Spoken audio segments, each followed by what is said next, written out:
porque tú no vas a entender lo que son los clavos hasta que tú no entiendas qué es lo que significa la cruz.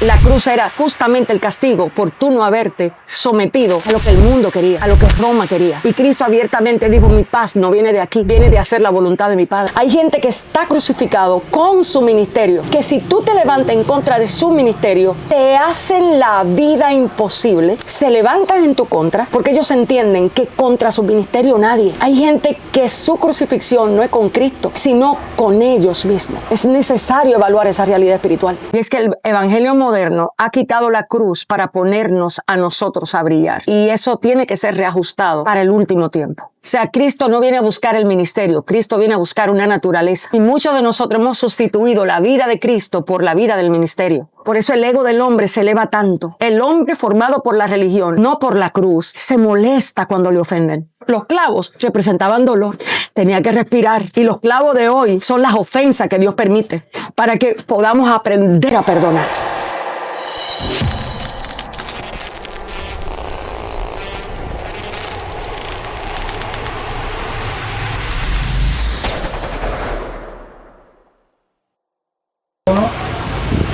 Dios le bendiga, Dios le guarde, mis amados hermanos enfocados en Dios TV. Bienvenido a una entrega más de su programa favorito de todo YouTube. Hoy tenemos una entrega especial. Estamos en un lugar que se le denomina como ebanistería. En este lugar se le da forma a las maderas. No estoy solo.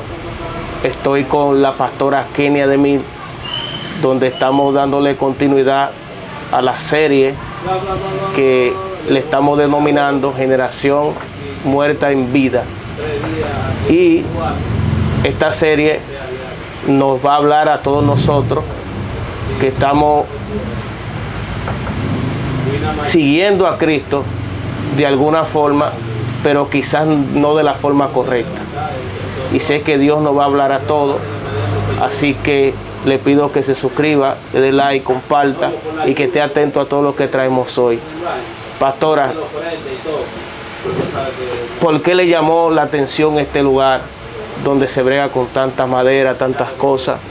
¿Qué usted siente al usted ver esto?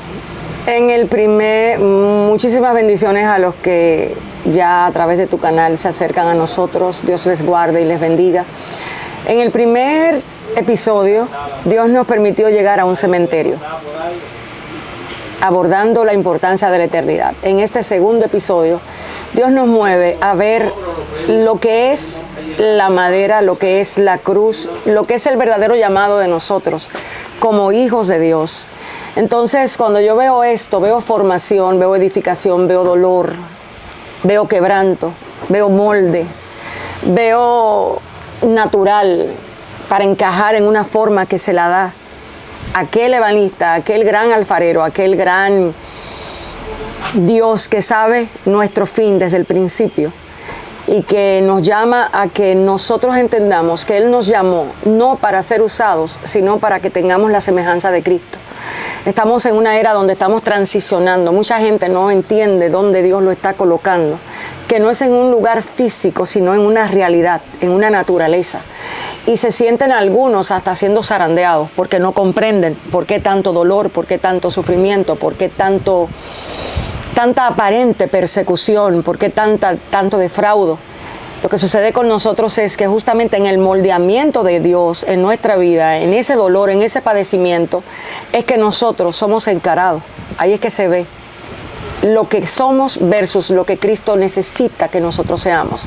Entonces creo que este lugar, que es muy orgánico, porque de hecho, dicho sea de paso, pertenece a un pastor que es ebanista, amigo de más de yo no sé cuántos años, pienso que es la mejor manera de hablarle a una comunidad que no entiende que quizás se trata no de ministerio, sino de esencia y de naturaleza. Así que estamos para lo que Dios permita que tú preguntes y que la sabiduría del cielo me ayude a responder.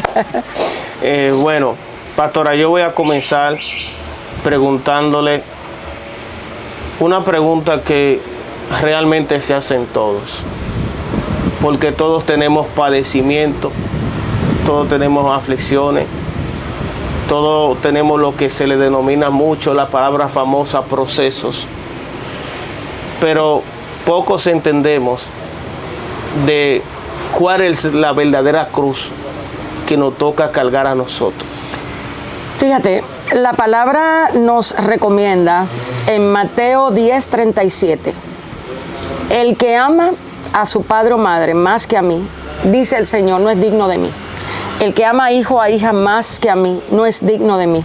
Y el que no toma su cruz y sigue en pos de mí, no es digno de mí. Hay un problema con el evangelio moderno, y es que el evangelio moderno ha quitado la cruz para ponernos a nosotros a brillar. Y eso tiene que ser reajustado para el último tiempo. Muchos de nosotros no entendemos el gran proceso detrás del proceso de dolor que estamos padeciendo. Y es morir al yo para que Cristo viva en nosotros. Entonces, esa realidad para muchos, cuando desconoce lo que la palabra de Dios enseña, instruye, se pierde en el proceso. O sea, Cristo no viene a buscar el ministerio, Cristo viene a buscar una naturaleza. Y muchos de nosotros hemos sustituido la vida de Cristo por la vida del ministerio. Y cuando Dios nos expone a procesos en lugares como estos, en lo más profundo de nuestro ser, porque yo creo que todos nosotros tenemos una ebanistería interna, a donde el que sabe trabajar con lo que hay tiene que quitar, tiene que doblegar. Hay muchos egos ocultos, hay muchos sueños que tienen un anclaje en la avaricia, en la codicia, en la falsa espiritualidad. Y Dios a sus hijos los está purificando, no solo santificando. Hay gente que su santidad es externa, pero no se preocupan cómo está la pureza del corazón que porta esa santidad. Y Dios nos está encarando a todos en este tiempo. Entonces, la cruz a la que Cristo nos llama, cada uno de nosotros debe de conocer cuál es la cruz que a mí me toca. Hay personas que su cruz es orgullo, hay otro que su cruz es su incredulidad, hay otro que su cruz es su vergüenza, hay otro que su cruz es el despojarse. Cada quien tiene que encontrar la cruz que tiene que llevar en pos de Cristo, porque es solamente a través del padecimiento que el corazón del hombre es probado. Lamentablemente nos hubiese gustado decir que Dios te prueba igual con la riqueza que con la pobreza, pero el corazón del hombre solo lo conoce Dios. Y esa prueba profunda es la que revela lo que la religión ha ocultado, lo que la falsa adoración ha ocultado. De hecho, lo que la falsa idea de servicio a Dios ha ocultado. Cuando viene esa prueba de Dios, cuando viene esa cruz a tomar, eso te saca lo que tú jamás pensaste que tenía. O sea, hay momentos donde Dios me ha probado a mí que yo jamás pensaba que la prueba era orgullo. Yo creía que era que realmente yo no merecía vivir lo que estaba viviendo, que no era justo lo que me estaba pasando. O sea, hasta que descubrí que en mi corazón había una necesidad de justicia propia y yo demandaba justicia por encima de misericordia. Y esa es la exposición del dolor, del quebranto, de la vergüenza, de la deshonra, de la traición, que tu corazón saca lo que Dios necesita que tú veas.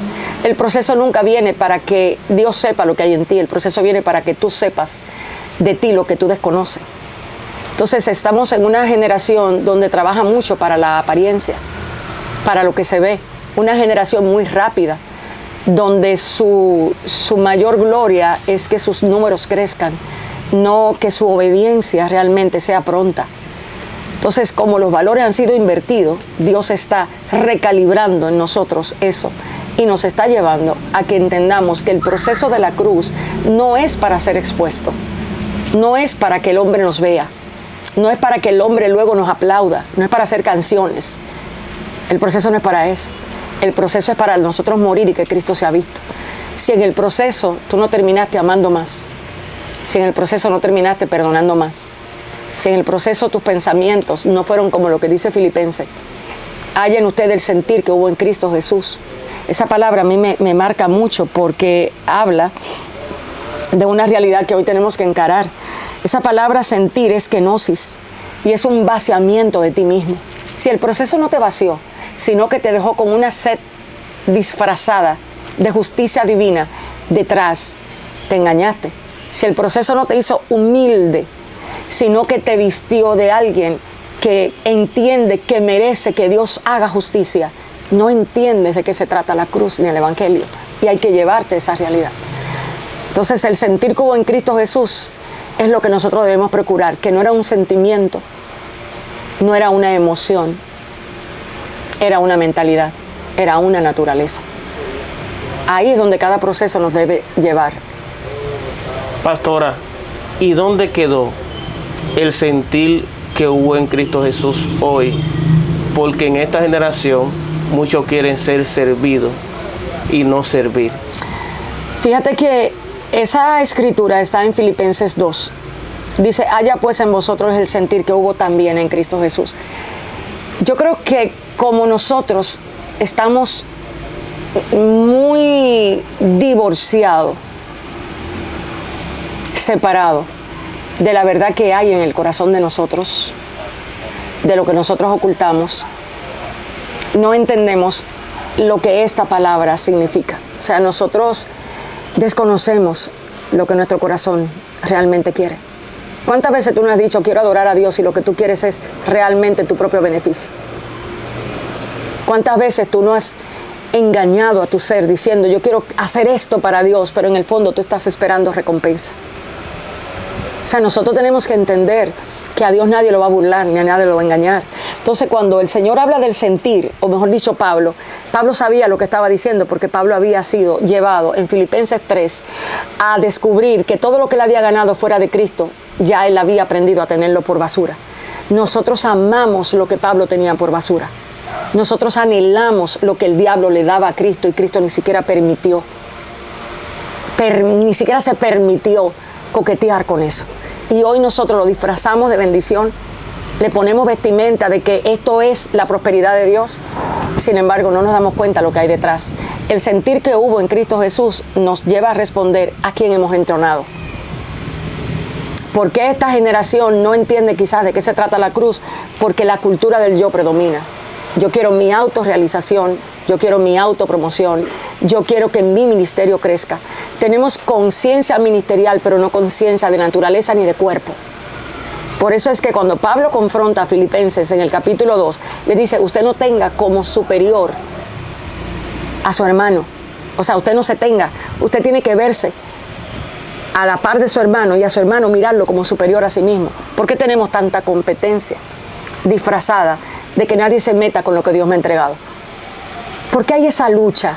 Tú nunca has visto una mano pelear con otra. Tú nunca has visto un ojo que no se pone en sintonía para poder ver lo que tiene que ver. Para Pablo era muy serio el sentir de Cristo. Para Pablo era muy seria la unidad del Espíritu. Y nosotros andamos persiguiendo mi ministerio por encima de Cristo en mí. Entonces, ¿por qué esta generación no entiende esa realidad? Porque esta generación se le ha invitado a servir a Dios sin conocerle. A esta generación se le coquetea con que Dios te quiere usar sin que el temor a Dios sea tu vestimenta, sin que el amor sea tu naturaleza. O sea, la prueba del amor no es hablar de Él, la prueba del amor es cuando a ti te traicionan. O sea, tú vas a ser probado no por lo que tú hablas, sino por cómo tú actúas cuando Dios permite que venga la prueba. Y ahí es donde hay que volver a mirar. O sea, Pablo dice, prueben su fe cada uno. Entonces, esta generación altamente edificada en el ego, altamente edificada en el emocionalismo, no en tiempos secretos con la palabra, reflexionando y analizándola a la luz de sí misma. Porque es muy fácil yo leer la Biblia para decírselo al que está al lado, pero ¿me habla ella a mí? ¿Cuántos ojos han estado autocegados a sí mismos para que la palabra les sea espejo? Entonces, esta generación tiene que ser devuelta a lo que dice el Evangelio. El Evangelio, las buenas noticias. ¿Cuántas personas saben realmente de qué fue que lo libraron? ¿Cuántas personas están seguras de lo que a Él se le entregó con la muerte de Cristo? ¿Cuántas personas entienden de qué se trató la muerte del Señor? ¿Por qué el sentir de Cristo fue tan importante? No solamente fue porque padeció como hombre, fue porque Él era Dios y no estimó lo que era como algo que aferrarse, sino que se humilló, haciéndose obediente. La humillación de esta generación es en su yo. Es que te ofendieron, es que te lastimaron, es que te traicionaron. No ser obediente. Esta generación no sabe lo que es la obediencia realmente que Cristo mostró. Y no perseguimos ser obedientes. Lo que perseguimos es ser usado. Es tu lloro constante. Dios, enséñame obediencia. Dios, yo quiero obedecerte en el secreto. Pruébame, Señor, a ver si realmente mi corazón es ante ti aprobado. A nosotros no nos interesa ser aprobado por Dios. Lo que nos interesa es ser aplaudido por los hombres. Que nuestros números de YouTube suban. Que nuestros reels se peguen. Que la gente nos aprecie y nos valore porque somos ungidos verbalmente. Somos personas que persuadimos a otro por las palabras. Pero y en el secreto, Dios realmente nos puede decir, siervo fiel, pude pasar la prueba de hablar en contra de mi hermano cuando yo tenía una herida en contra de mi hermano. Yo puedo pasar esa prueba. Puedo pasar la prueba de pasar por alto la ofensa. O sea, yo quiero ser expuesta al padecimiento que me hace crecer, que me lleva a formar. No, yo quiero la silla que me da la cámara. ¿Por qué te dije de hacer un programa aquí? Aquí el ebanista no habla con la madera. Aquí el ebanista no le pregunta a la madera cuál es tu voluntad, es que tú quieres que yo haga. El ebanista la corta a donde le duele. Le da la forma que él quiere. Y la forma de nosotros muchas veces es el ministro que está de moda. Empezamos inclusive, estamos tan corrompidos que imitamos las voces de personas que están siendo usadas por Dios. Manejamos la modulación de voz como tal persona porque no tenemos el modelo de Cristo. O sea, a mí me da miedo. A mí me da miedo. O sea, el sentir que hubo en Cristo Jesús. ¿Tú sabes lo que eso significa? O sea, Cristo era un conflicto de naturaleza lo que había en Edén. Era un conflicto entre el conocimiento del hombre versus la voluntad de Dios. El hombre siempre ha buscado hacer su voluntad, no la voluntad del que lo envió. Por eso Cristo nunca se vio haciendo lo que él quería. Satanás no resiste personas que se nieguen a obedecer a un yo, o sea, que se nieguen a obedecer lo que dice el Padre por escuchar lo que dice el yo. Y nosotros estamos hoy llenos de lo que mi yo dice y ausente de que Dios nos dice.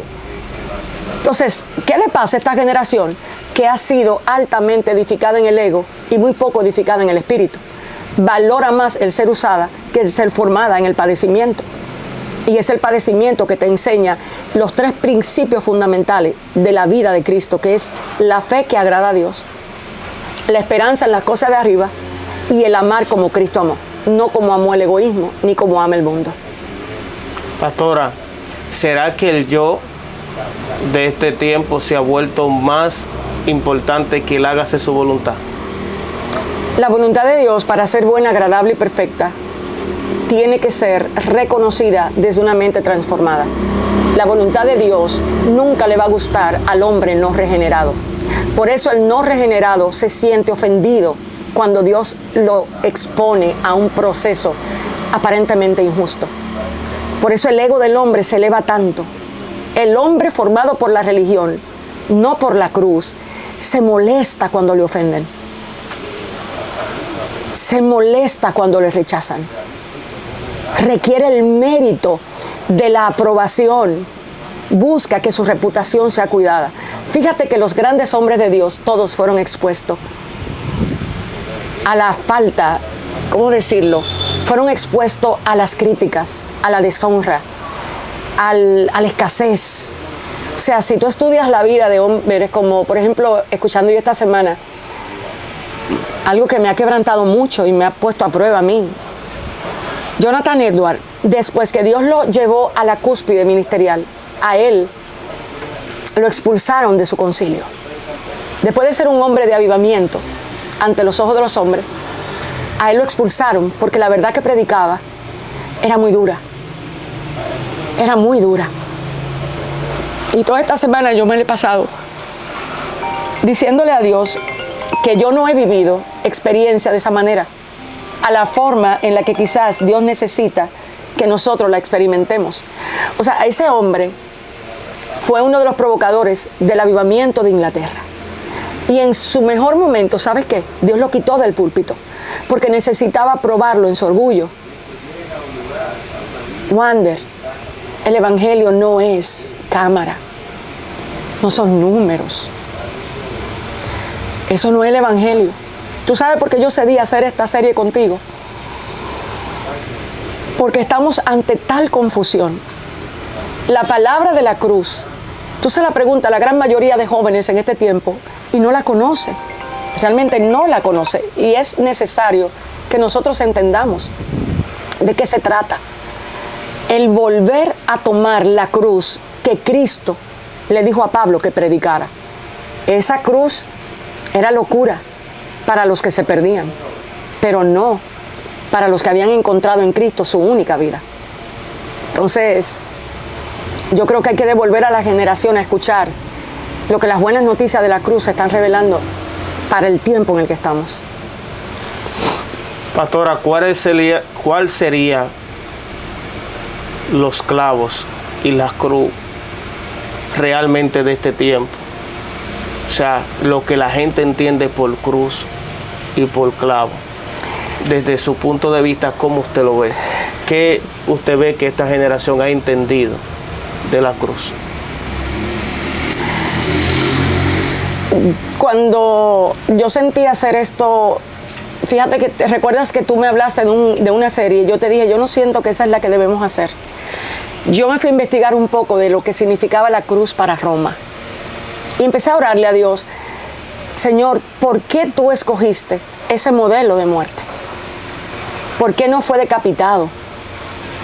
Roma había perfeccionado el modelo de muerte más cruel para el ser humano. Ser decapitado impedía que el dolor se prolongara. Acababa rápido con la vida de aquel. Pero Roma perfeccionó tanto la crueldad a aquel que se atrevía a a ir en contra del sistema, que para César la muerte perfecta era la muerte de cruz. Cuando el reo, el criminal, era expuesto a la cruz, era porque había desafiado el sistema. Y nosotros corremos para ser parte del sistema religioso. Una falsa prosperidad que mora en lo que tengo y no en lo que soy. Todo lo que no represente a Cristo, Roma lo otorgaba. De hecho, Roma se llamaba la que daba la paz que daba Roma. Y cuando Cristo viene y se viene a anunciar el evangelio, fíjate que la palabra evangelio en Roma no era desconocida. O sea, Cristo fue abiertamente en contra de todo el sistema del mundo. En todo lo que el mundo proveía, Cristo lo desechó, no lo quiso.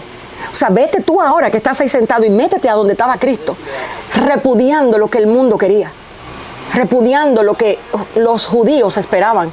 Ellos esperaban que se le diera un lugar, que su reino volviera, y Cristo vino a enseñar otro reino que no era de aquí.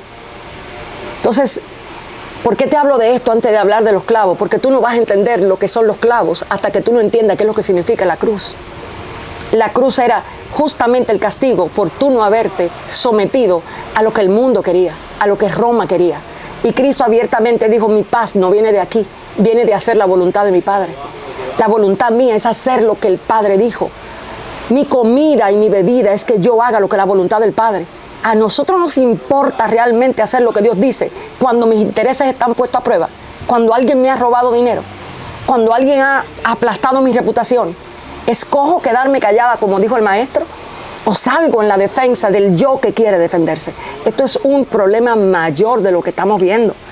Esto es la naturaleza del hombre que fue a buscar conocimiento en contra de la naturaleza de la voluntad del Hijo de Dios, que es amar primero al Padre.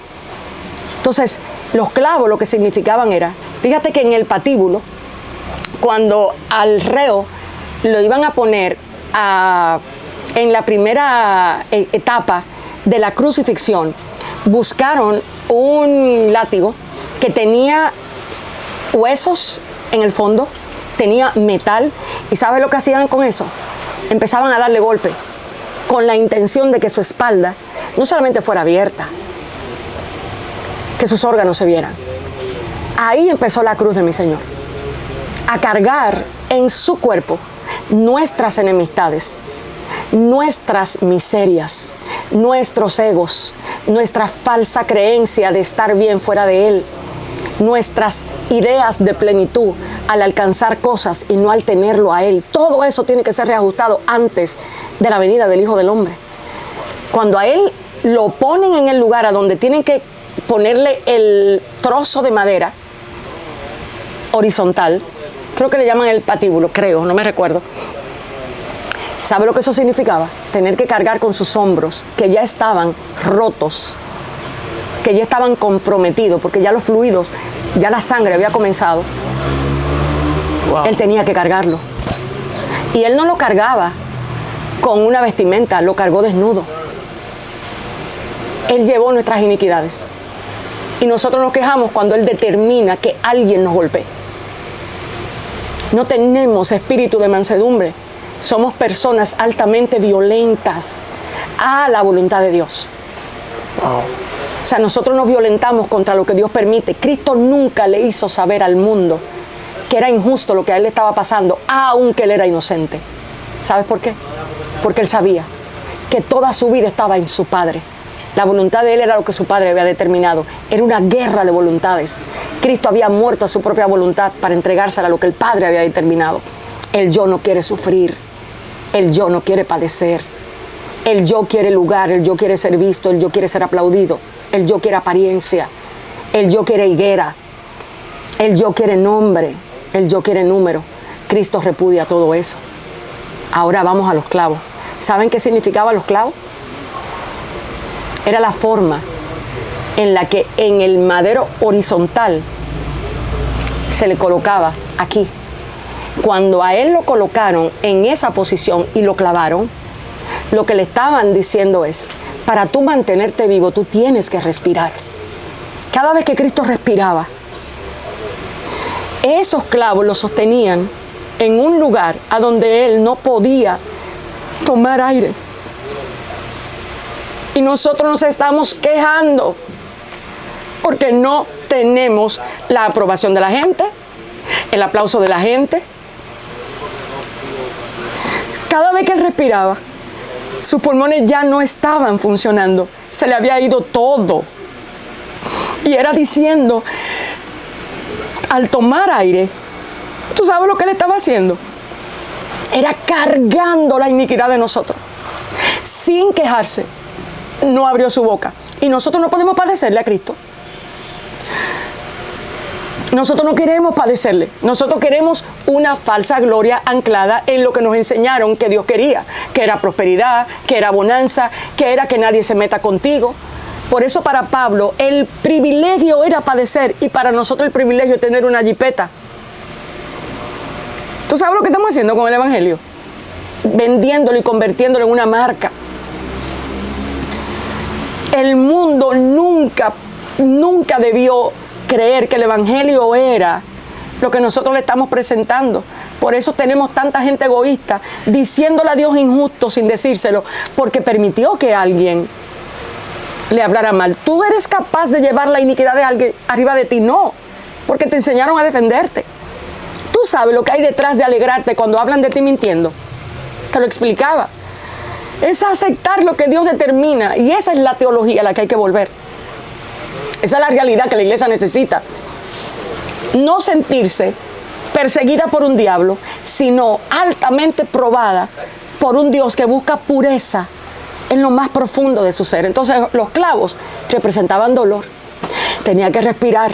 Y los clavos de hoy son las ofensas que Dios permite para que podamos aprender a perdonar. Los clavos de hoy son las escaseces que Dios permite para que seamos agradecidos en todo. Los clavos son las enfermedades que Dios permite para que entendamos que nuestra vida es más que la salud. Eso es Cristo. Entonces nosotros necesitamos volver a preguntarnos qué cruz fue la que nos pusieron. Porque Eliezer me acababa de hablar de las 3 cruces que hubieron, las 2 cruces que habían al lado de Cristo.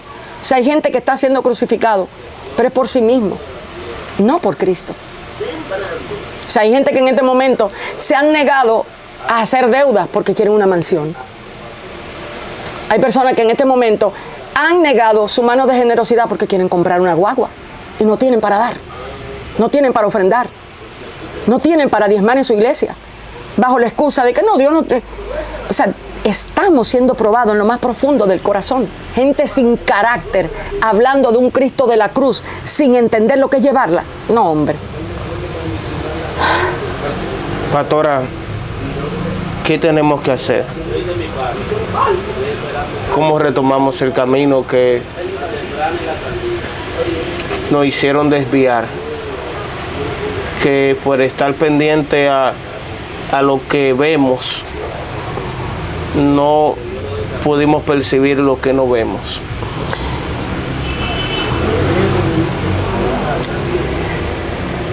Hay que amar a Jesús. Hay que enamorarse de Jesús, no de lo que Él promete. No de lo que te han dicho que Él va a hacer, ni lo que Él te va a dar. Pablo dijo en Gálatas, con Cristo estoy. Nunca se apió del padecimiento. Por eso él, la cárcel, no la vio como una maldición. La vio como el lugar de prueba, el lugar de refinamiento, el lugar a donde su carácter estaba siendo llevado, el lugar a donde él dijo, mira, este título fue bueno en un momento, pero para mi ego, aquí le he dado el valor de la basura. Esta casa, aquella casa que yo creía que era importante, ahora yo le di el valor que debe de tener. Pablo llegó a decir, con Cristo yo estoy juntamente crucificado. Tú no puedes enamorarte de Cristo si solamente te hablan de lo que Él hace. Hay gente tan enamorada de la unción, pero no del ungido. Hay gente que idolatra los milagros, pero no al Cristo que te pone a padecer. Hay gente que promociona lo que Cristo nunca promocionaría. ¿Sabes que cuando Cristo iba a resucitar a la hija de ese hombre, fue con 3 personas exclusivamente y dejó a todos afuera? Porque hay milagros que cuando no tienes la comprensión de quién es Dios, en vez de hacerte bien, te hacen mal. La generación de Egipto, que salió de Egipto, acostumbrada a milagros, su corazón pereció en el desierto. ¿Cuánta gente está muriendo en su propio desierto? Porque lo que están esperando es que Dios haga y no quién es Dios. Y no solo quién es Dios, quiénes son ellos en el desierto.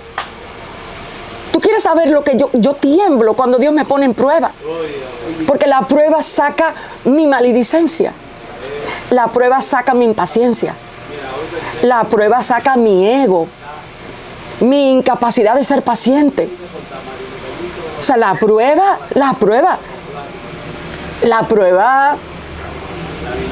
te perfecciona en lugares que tú no te imaginaste. Gente que sin prueba dice sí y en la prueba te dice que no. Gente que te promete algo en el bien, pero cuando Dios lo apriete ya se olvidó.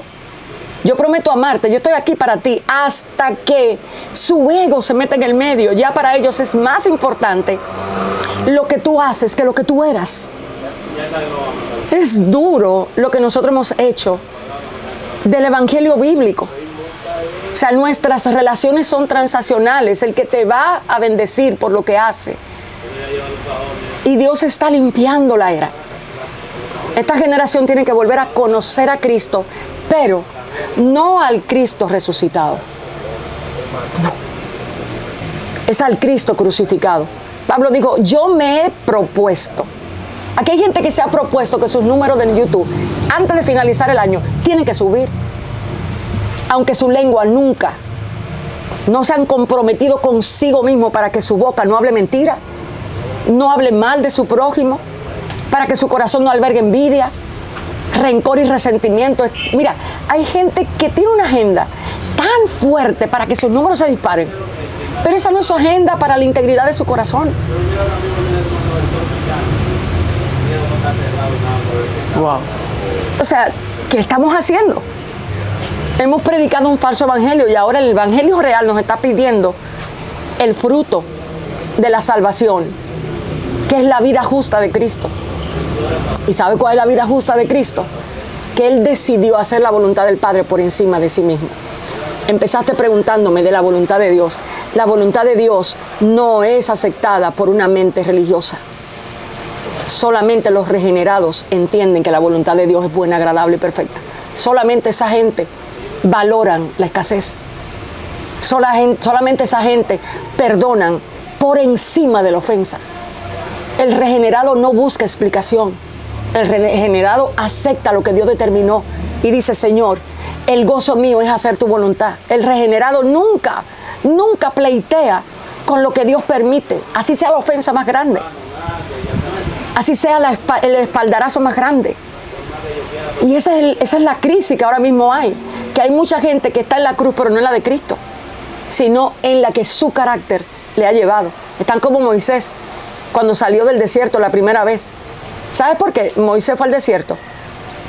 Porque él mató a un hombre, no fue que Dios lo llamó. Hay muchísima gente ahora mismo en sus procesos porque su yo le gobierna. No porque la vida de Cristo en ellos es la que le gobierna. Wow.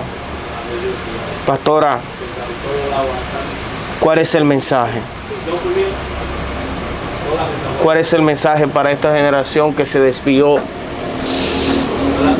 y ha puesto su vista en los milagros, las señales, la unción? Porque hay gente que está orando más para ser usado que por la liberación de su familia o para que Dios lo purifique. Hay gente más orando por señales para ser usado que ser santificado por Dios. ¿Cómo corregimos eso? Antes de la fiesta de la Pascua, sabiendo Jesús que su hora había llegado para que pasase de este mundo al Padre, como había amado a los suyos que estaban en el mundo, los amó hasta el fin. A esta generación hay que devolverla por completo a quien era Cristo. ¿Quién era Cristo? Cristo sabía el día en el que a Él ya el manto del milagro no era necesario, sino el manto de la voluntad de Dios. Él sabía el día. Aquí dice que sabiendo Cristo que le había llegado la hora de partir de este mundo. ¿Cuándo nos va a llegar la hora de partir del mundo hacia Él? ¿Qué hay que decirle a esta generación? Que no estamos llamados a vivir para nosotros, sino para Él. Pero no sabemos quién es Él hasta que no estamos con Él, y no estamos en Él, y no nos encontramos en Él. Separar lo que significa ser ministerialmente ungido a ser esencia y uno con Él. Nosotros no vamos a ser probados para ser mejores ministros. Nosotros vamos a ser probados para parecernos a Cristo. Y el resultado de eso pudiera ser que el hombre lo desapruebe. Pablo dijo en un momento, si yo todavía buscara la aprobación de los hombres, yo no sería siervo de Cristo. Eso es un peligro. Cuando nosotros los hombres nos buscan, tenemos que cuestionarnos, Señor, ¿a dónde yo necesito reajustar y recalibrar? A esta generación hay que llevarla a Cristo, pero a Cristo crucificado, a la autorrealización expuesta, para que veamos a dónde están nuestros afectos, nuestros amores, nuestros deseos, a dónde nos sentimos autorrealizados. ¿Nos sentimos autorrealizados cuando la imagen de Cristo emana de nosotros? ¿Es esa nuestra plenitud? ¿O realmente la plenitud mía es que la gente me vea, que Dios me usa? Son preguntas que tenemos que hacerle al hombre que está en silencio, no al que está con el micrófono. Cuando te hablaba de Jonathan Edwards,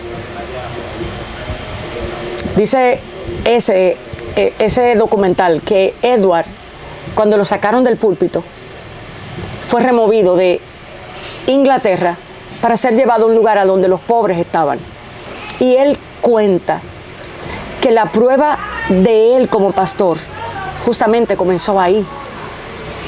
Ahí Dios le estaba arrancando el orgullo ministerial. Ahí Dios le estaba arrancando su falsa seguridad. Ahí Dios le estaba arrancando la necesidad de ser aprobado por el hombre, la validación. ¿Sabes cuánto de nosotros nos desvivimos para ser aceptados por la gente? Y no hemos cuestionado si Dios está aceptando nuestros pensamientos. Tú sabes las veces que transamos con lo que Dios dice que no debemos transar, simplemente para caminar con hombres que parecen de Dios, pero han negado la verdad de Cristo dentro de ellos. O sea, la prueba de nosotros va a ser la imagen y la semejanza de Cristo, no la idea de que nuestro ministerio está creciendo. Entonces a esta generación hay que despegarla de la idea de que Dios le quiere usar para llevarlo a la realidad de la naturaleza. La semejanza del Hijo de Dios debe de manifestarse si tú eres hijo de Dios.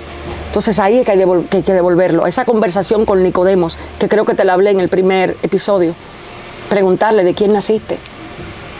¿De quién naciste? ¿Naciste del lago del Espíritu o naciste de la idea de un ego que se disfrazó tras la higuera de la religión y levantó el pináculo de vamos a hacer a Dios famoso a través de lo que hacemos? Son cosas muy diferentes. Entonces a esta generación hay que devolverla a Cristo, a conocer a su Señor, a conocer lo que es sin Cristo, a entender lo que significa ser muerto en delitos y pecados. ¿Tú sabes por qué hay tanto orgullo en el pueblo de Dios? Porque se creen buenos. ¿Tú sabes por qué hay tanto orgullo?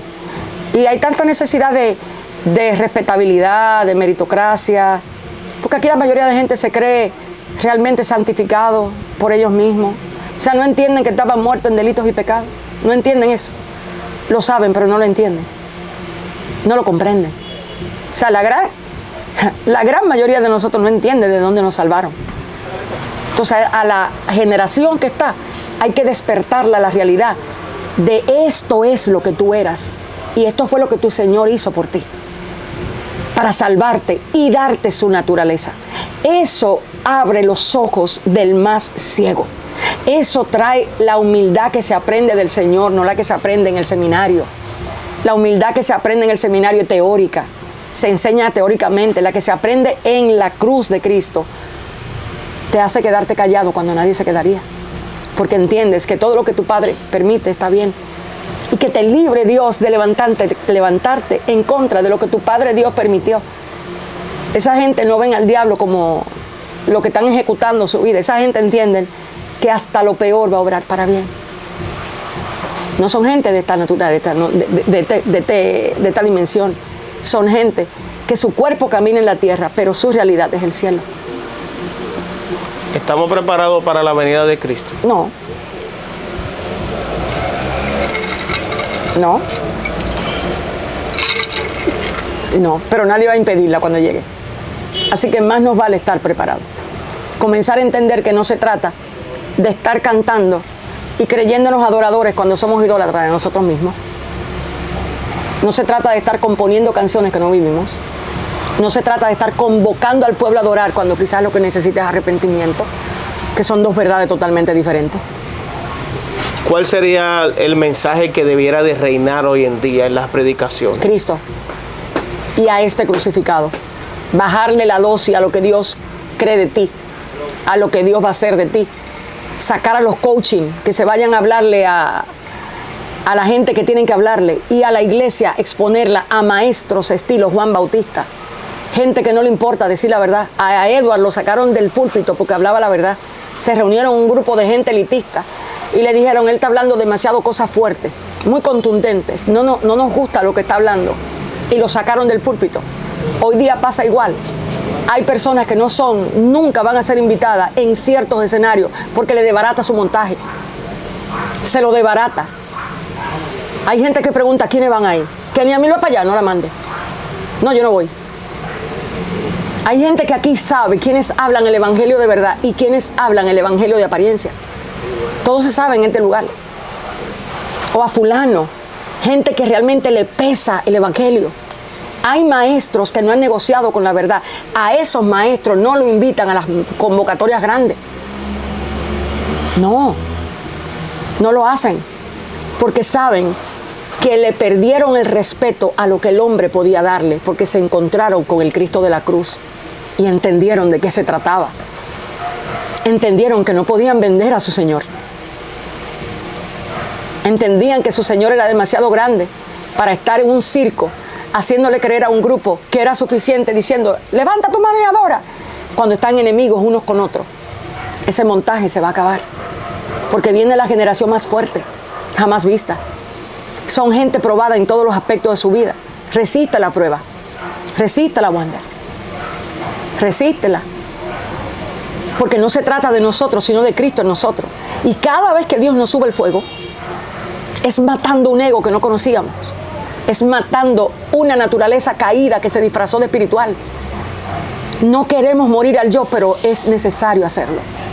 Cristo viene y no importa quién no esté preparado, el día y la hora ya está determinado. El llamado es ahora.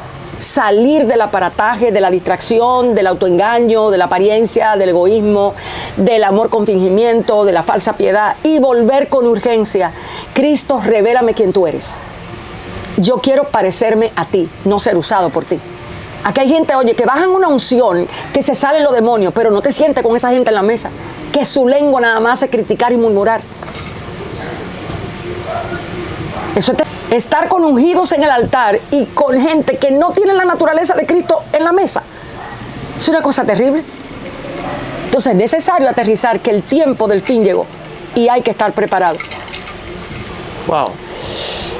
Señores, yo creo que la pastora Kenia DeMille nos trajo un mensaje de arrepentimiento y nos dio a entender, Dios a través de ella, que no estamos cargando la verdadera cruz que dice la Biblia. Wander, el Señor me acaba de hablar algo, me acaba de mostrar algo.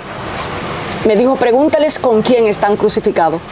Pablo estaba con Cristo, pero hay gente que se ha crucificado a su propia voluntad. ¿Qué es lo que ellos dicen por encima de lo que dice la Biblia? Esos son los sabios en su propia opinión. Wow. Acabo de verlo en el Espíritu. Hay gente que está crucificado con su ministerio, que si tú te levantas en contra de su ministerio, te hacen la vida imposible, se levantan en tu contra, porque ellos entienden que contra su ministerio nadie. Hay gente que su crucifixión no es con Cristo, sino con ellos mismos. Es necesario evaluar esa realidad espiritual. Es con Cristo que yo debo estar crucificado. No es con mi deseo. No es hacerme uno con mi voluntad, ni con mi razonamiento, ni con mi autojustificación, ni con mi idea de lo que es ser espiritual. Es con lo que la palabra de Cristo establece al decir, Cristo y a este crucificado. ¿Estás crucificado en la humildad que Cristo tenía? ¿Eres capaz de hacer silencio cuando otro hablaría y cuando el yo se defendería? ¿Eres capaz de hacerte literal el loco sabiendo que alguien te roba? O sea, hay pruebas a quien Cristo va a exponer en este momento que van más allá de lo que se imaginan. Hay gente que no se imaginan cómo Dios lo va a probar y es recomendable que en el Espíritu empiece a orar, Señor, quiero que antes que esa prueba llegue, me enseñe lo que es estar crucificado contigo. Para Cristo su voluntad había muerto, porque la voluntad de Él era la voluntad de su Padre. Él la conocía, Él estaba lleno de ella. A Cristo nada le tomó por sorpresa. Nada lo tomó por sorpresa, porque su comunión con el Padre no estaba basada en lo que Él hacía, sino en quién era. Hoy nuestra comunión está basada en que Dios me use en el ministerio, en que Dios se revele, no en que Dios me transforme, no en que no quiero este carácter iracundo, no en que no quiero hablar mentira, no en que no quiero pornografía en el secreto, donde nadie me ve, donde nadie sabe, mirando a la mujer que no es mía, deseándola ocultamente, o anhelando el hombre de mi hermana porque no soporto al mío.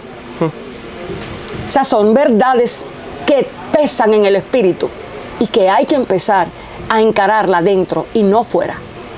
Wow. Sin comentarios. Si este video te habló, suscríbete, dale like y comparte. Pastora Kenia DeMille, este servidor, la serie Generación Muerta en Vida. Dios le bendiga y Dios le guarde. Shalom.